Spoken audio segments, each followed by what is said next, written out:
We're now a month removed from the second Democratic debate, and the results of that debate have come in, and candidates have responded accordingly. 6 candidates to my count have dropped out since that time, and here I'll be giving the political autopsy of 5 of them, covering why and how they were thrown over the top rope and eliminated. I will be excluding Mike Gravel from coverage here, since he is an American hero and he deserves to be covered in his own separate video. But there are 5 other people who aren't quite as special, so we'll be talking about them all together as a group. Tim Ryan dropped out after the second debate. He should have dropped out after the first, but at least he had some sense and dropped out after the second. His campaign, in my opinion, died on the debate stage of the first night of debate.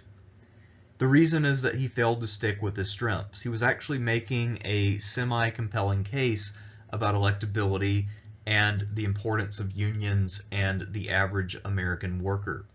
He had a line of attack that could have attracted some moderate and also some progressive voters to his cause. However, he then allowed himself to be dragged into a foreign policy debate with Tulsi Gabbard. And I don't mean to make it sound like she baited him. If anything, he waded in voluntarily and took a beating. I'm not sure exactly why he did this to himself, but that is when his campaign was murdered.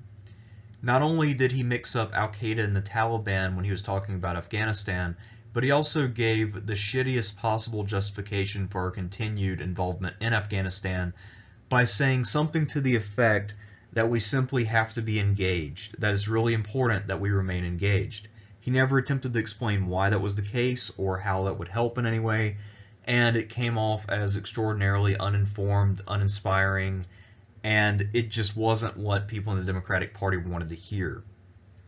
He also has a problem where he is not very popular within the party because back in 2016, after the election of Trump, he tried and failed to challenge Nancy Pelosi for leadership in the House. That means that he never had a great shot to begin with of getting establishment support, so he needed to at least attract some progressive voters, and by coming out as pro-war, he basically shot himself in the foot and prevented that from being a possibility. His platform is not the worst by any stretch of the imagination, nor is his record, but it's also not inspiring in any way. And when it comes to charisma, Tim Ryan is rather average. I think he could pass himself off as a governor or senator relatively easily, but when it comes to a presidential field, he's definitely not a standout when it comes to charisma. And I think between all of these factors, he was doomed, especially when the field is as large as it is, and there are simply better options out there, regardless of what you're looking for in a candidate. Another candidate to give it up was former Colorado Governor John Hickenlooper. The first thing that most voters learned about him during his early television appearances is that he once viewed the movie Deep Throat in the movie theater with his mother. Apparently he did not know that it was a porn. At any rate, that in itself was disqualifying in the minds of many voters, not because it was so repugnant in of itself, but simply because that was the one thing they knew about this guy, and there were 20-some candidates to choose from. If one of them has viewed porn with his mother and you find that odd, that in itself is grounds enough to just move on from that candidate and look at other options.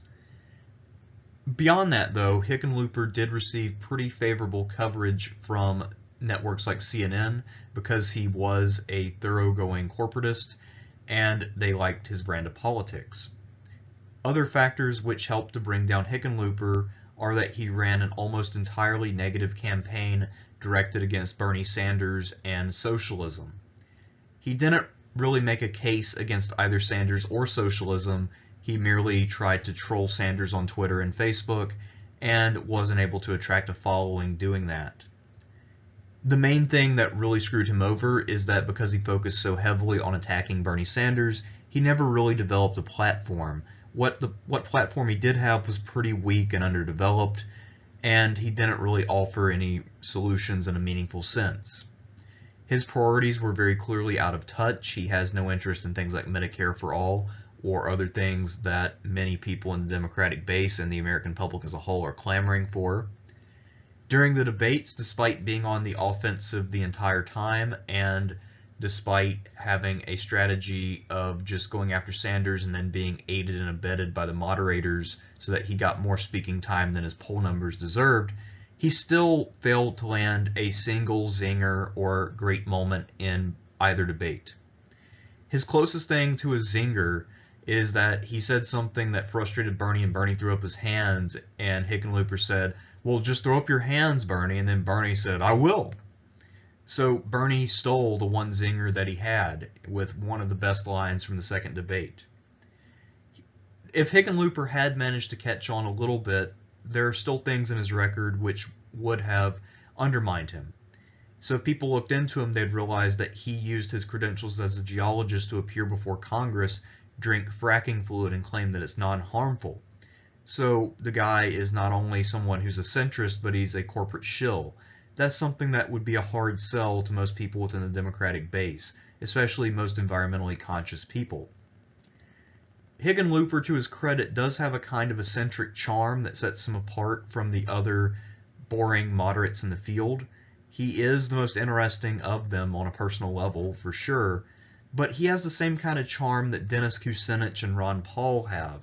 It's this kind of eccentric charm that only works when it goes with out of the mainstream views and some degree of integrity. And also this kind of charm, even though both Kucinich and Ron Paul have devoted fans, I don't think too many people would claim that their bearing is presidential. And certainly Hickenlooper's isn't. So it's not, he just wasn't going to make it in the first place. And a lot of that was his own fault, but also, even if he had run a really good campaign, I don't think he would have gotten very far, simply because he has a leprechaun-esque vibe to him, and I don't think that's what people are looking for in a president if we're keeping it 100. Unless you're a dedicated fan of my series on the 2020 Democrats, you most likely didn't even know that Seth Moulton was running for president. Part of the reason why I covered him right after he announced is because I thought I could be one of the first channels to cover this guy. And as soon as I started doing research, I realized that there is no there there. There may be a tiny bit of smoke, but there's no fire. And even the amount of smoke, you have to have a smoke detector to find. So let's look at the flaws Moulton made. The first is that he chose to enter the race late after the first debate. Candidates were already staking out their claims on positions within the party, and then Moulton enters unannounced and doesn't really have a distinctive brand that makes him any different from most of the other people in the field. He's just another corporate Democrat with some conservative leanings. Despite the fact that he comes from Massachusetts, which is ostensibly one of the most liberal places in the country, he's actually fairly far to the right of the Democratic spectrum. He believes in universal service and some other things which put him outside of the mainstream of the Democratic Party in terms of what would appeal to the base and what people would look for in their presidential candidate. He also had a low national profile coming in, and he still does, since most people were unaware that he ran for president and left the race. So he did not achieve even the raising of his national profile. The biggest failure, the nail in the coffin, was when he failed to make the second debate stage. I don't know if Moulton's a good debater or not. I assume most likely that he is not.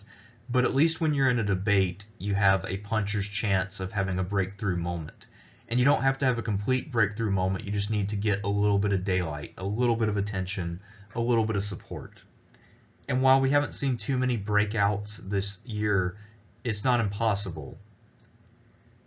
One thing that I suspect, based on his website, which is the most horribly organized political website I've ever witnessed, is that I think his campaign as a whole was shoddily organized and run. Just basing it on the site, it was horribly managed to the point where you would look under headings in his platform and then read information that clearly should have been under a different heading. He doesn't understand how to organize information, and I imagine that if similar staffers were working on his campaign, that's probably got a lot to do with why no one heard anything or reported on Seth Moulton campaign events, because his staff was fundamentally incompetent at spreading the word or creating hype around Moulton's candidacy. The real flaw of Seth Moulton, though, even beyond all of that, is that the man is forgettable and indistinct, which is a weird thing to say about a guy who's a Marine veteran who went to Harvard and who won a lot of accolades in his military career. You would think that such a man would be a standout in some form or other, but he simply isn't.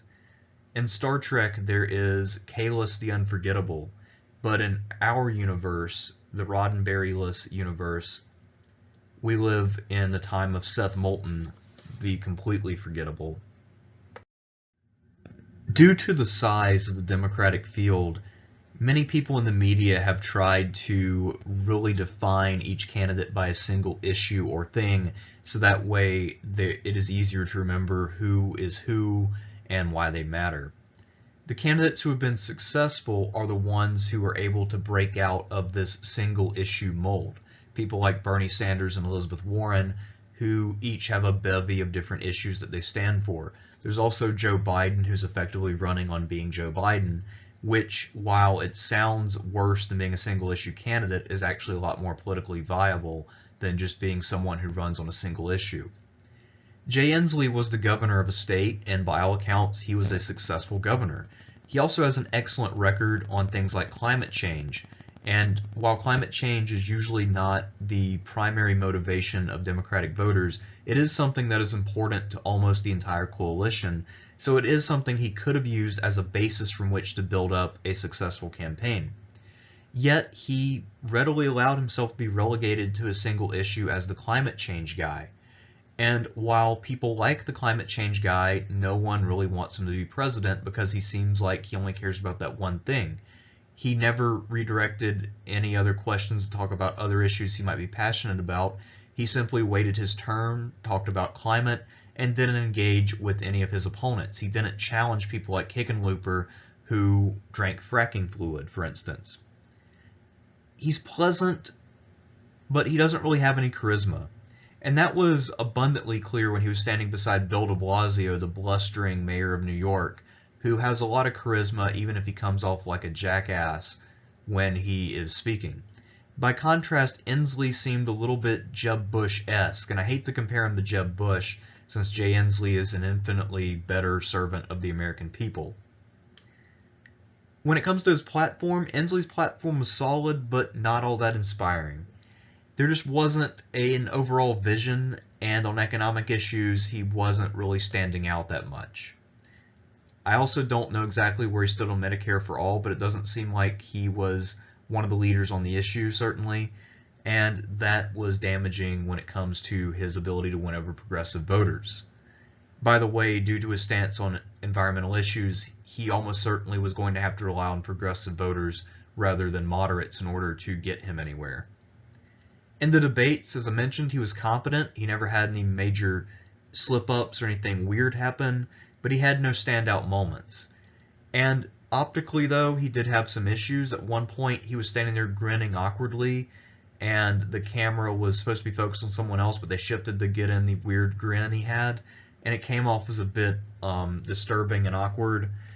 And then the media didn't do him any favors in their coverage. At one point, they were impressed by the glasses that he wore in the second debate, and talked about how chic and cool they were. So he didn't run that great of a campaign. Hopefully he did get the message of climate change across effectively, but time will tell. Unfortunately, the mantle of climate change has been taken up by a new entrant, the hubristic huckster Tom Steyer. We'll see. I think we're all going to be missing Jay Inslee very soon. In the defense of all four candidates I've talked about up to this point, all of them were rather minor players in American politics going into this race, at least when we're talking about people who would have had the kind of clout you would need to make a serious run at the presidency. However, Kirsten Gillibrand was not a lightweight coming into this race, and if anything, she had to be considered one of the frontrunners for the nomination, at least one of the top 5 or 10 people who could potentially run for president. She failed spectacularly to live up to expectations. In fact, if you'll recall my video from about the spring of 2018, I actually predicted that she may very well win the whole thing. because I looked at her positioning and her ruthlessness, and I thought that she might be able to reconstruct the Hillary coalition and then bring over some progressives as well, since she had been steadily migrating left, and since she was very good at pretending to be a progressive when it counted. However, between then and now, she has made a lot of major mistakes, and those mistakes have really come to haunt her. The main thing that seems to have really screwed over Kirsten Gillibrand is her decision to backstab Al Franken to try to become the face of the Me Too movement.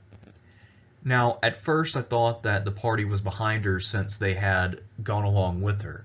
But really what it was is that they were afraid she was going to gain a lot of support with the base, and they didn't want to be on the receiving end of an inquisition since they knew exactly how cunning, calculated, and ruthless Gillibrand could be.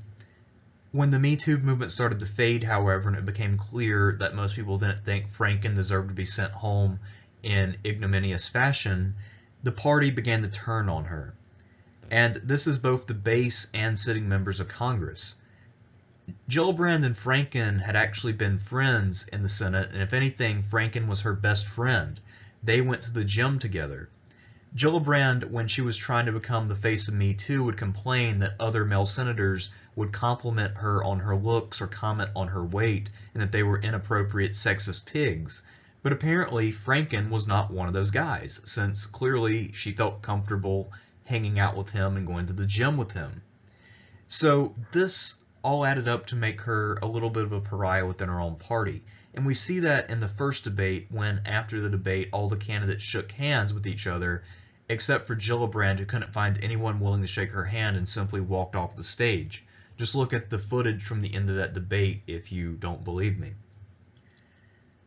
She wanted to build up Hillary's coalition, but she seems to have just had a very much elite white woman view of what that coalition was.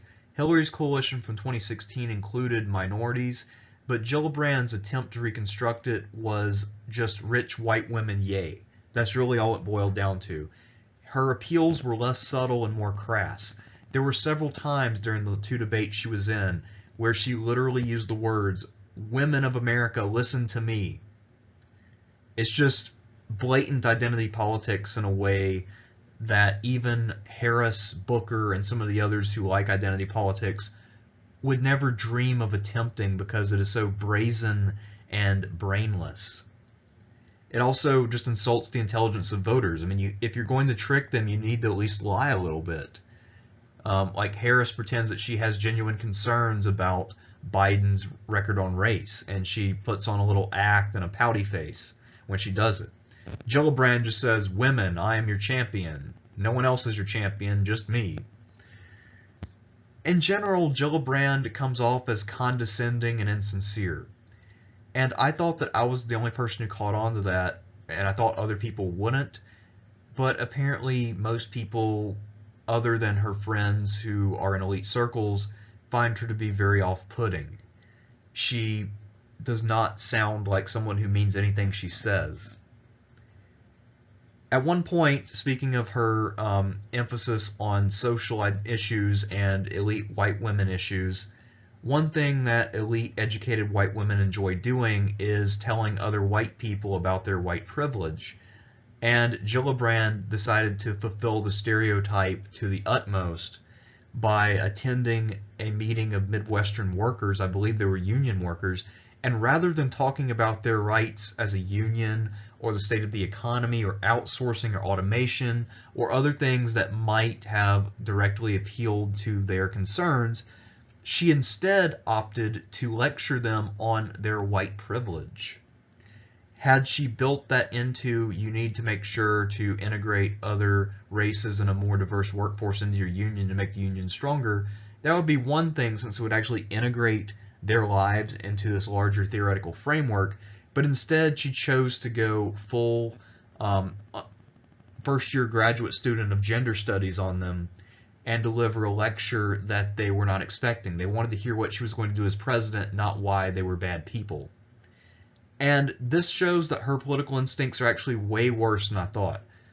So when she went in for the Me Too movement, I thought it was just a pure calculation, and maybe it is still that, but she seems to have vastly overestimated the appeal of just being a white woman who is friends with other elite white women. The thing that really put the nail in the coffin, although I don't think she was going anywhere anyway by this point, was that awful second debate performance. Honestly, Gillibrand's performance in that second debate was cringy as hell, and possibly one of the worst debate performances I have ever witnessed. She was the only candidate who had tried to attack Joe Biden and got counterpunched to the point of being knocked out. She accused him of not being strong enough on women's issues. And then he talked about how he had worked with her in the past on women's issues and how she was clearly just grandstanding for political purpose. His counterattacks against no one else were quite as swift, but he shut her down thoroughly. I mean, that was classic Biden, the Biden that we don't get anymore because of cognitive decline. So Gillibrand died on the stage, and she was already in the living dead mode. She was someone who barely qualified for the debate in the first place.